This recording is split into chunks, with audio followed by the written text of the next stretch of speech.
इचलकरंजी शहराचे कर्तृत्ववान, नेतृत्ववान आणि जनसेवेची प्रेरणा असणारे लोकप्रिय व जनतेचे लाडके नेते माजी आमदार माननीय श्री अशोकरावजी जांभळे साहेब यांना वाढदिवसाच्या खूप खूप शुभेच्छा। या वाढदिवसानिमित्त आपणास उदंड आयुष्य, उत्तम आरोग्य आणि दीर्घायुष्य लाभो हीच सदिच्छा। शुभेच्छुक माननीय श्री प्रवीण खाडे, मित्र परिवार, इचलकरंजी, कोल्हापूर, पुणे। नमस्कार, जाणून घेऊया आजच्या ठळक घडामोडी। इचलकरंजी फेरीवाले संघटनेचे महानगरपालिकेसमोर धरणे आंदोलन।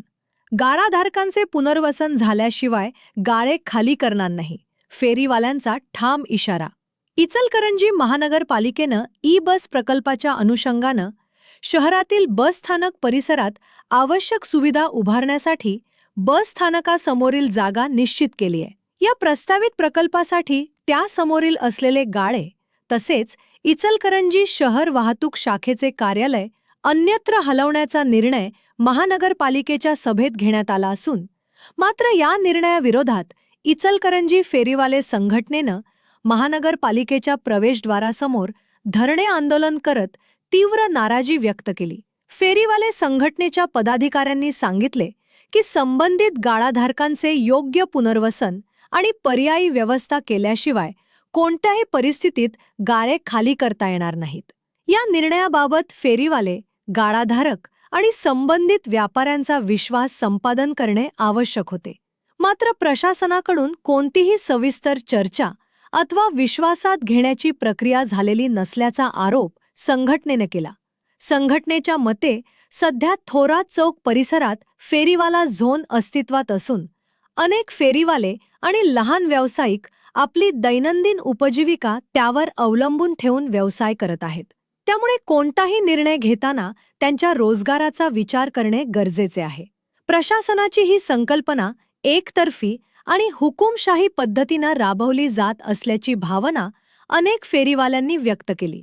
यावेळी संघटनेच्या वतीनं स्पष्ट करण्यात आले की सर्व गाळाधारकांचे पुनर्वसन आणि पर्यायी जागेची व्यवस्था झाल्याशिवाय कोणत्याही प्रकारे गाळे खाली करण्यात येणार नाहीत। या भूमिकेला सर्व फेरीवाले संघटनांनी एकमतानं पाठिंबा दिला आहे। धरणे आंदोलनाच्या पार्श्वभूमीवर महानगरपालिकेचे उपमहापौर अनिल दाऱ्या, नगरसेवक तानाजी पोवार, शहाजी भोसले, शशिकांत मोहिते आणि भाऊसो आवळे यांनी आंदोलकांची भेट घेऊन चर्चा केली। फेरीवाले संघटनेला विश्वासात घेऊनच पुढील निर्णय घेतला जाईल। तसेच जो काही निर्णय होईल तो सर्वांच्या सहमतीनं आणि एकमुखी ठरावाद्वारे मान्य करण्यात येईल असे आश्वासन त्यांनी दिले।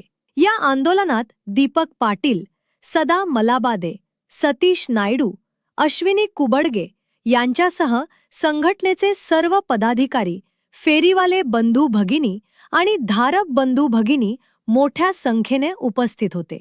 अशाच लेटेस्ट अपडेटसाठी आमच्या यूट्यूब चॅनलला सबस्क्राईब व इंस्टाग्राम अकाउंट फॉलो नक्की करा व तुमच्या कमेंट आम्हाला नक्की कळवा।